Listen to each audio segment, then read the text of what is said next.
तो मैं इसे अपना बना लूंगी, उसने खुद से कहा। अचानक झाड़ियों में हलचल हुई। सामने से एक विशाल शेर निकला जिसकी भूरी आंखों में भूख की चमक थी।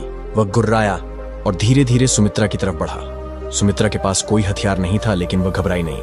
उसने अपनी आंखों में आत्मविश्वास भरकर शेर की आंखों में देखा। अगर तुम मुझे मारना चाहते हो तो मार सकते हो, उसने शांत स्वर में कहा, लेकिन मैं तुम्हें एक प्रस्ताव देना चाहती हूं। शेर ठिठक गया। उसने पहली बार किसी इंसान को डर के बजाय आत्मविश्वास से भरी बातें करते हुए देखा था। सुमित्रा ने धीरे धीरे अपना हाथ बढ़ाया। तुम जंगल के राजा हो और मैं इंसानों की दुनिया की रानी थी, लेकिन अब यह जंगल ही मेरा राज्य है। हम दोनों साथ मिलकर इस जंगल को सुरक्षित रख सकते हैं।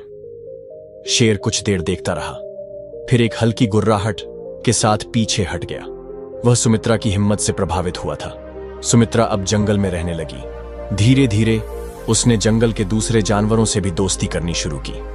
हाथियों के झुंड को उसने समझाया कि वे अपनी ताकत का सही इस्तेमाल कैसे कर सकते हैं। बंदरों को उसने तेजी से संदेश पहुंचाने का काम सौंपा।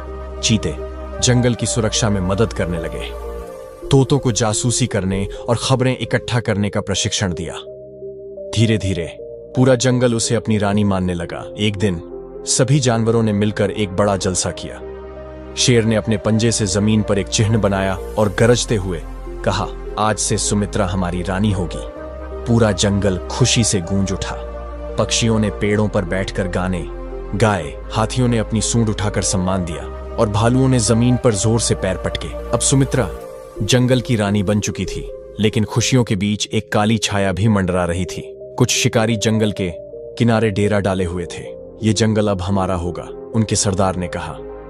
हम इस पर हमला करेंगे और इन जानवरों को खत्म कर देंगे। उन्हें नहीं पता था कि अब इस जंगल की अपनी रानी थी। अब सुमित्रा को अपने जंगल को बचाने के लिए एक मजबूत योजना बनानी थी। वह जानवरों को ट्रेनिंग देगी, लेकिन कैसे? क्या उसकी योजना सफल होगी? रानी सुमित्रा जंगल की रानी बन चुकी थी, लेकिन असली चुनौती अभी बाकी थी। कुछ दिनों से जंगल में अजीब हलचल थी। पेड़ों के पीछे छिपकर इंसान कुछ योजनाएं बना रहे थे।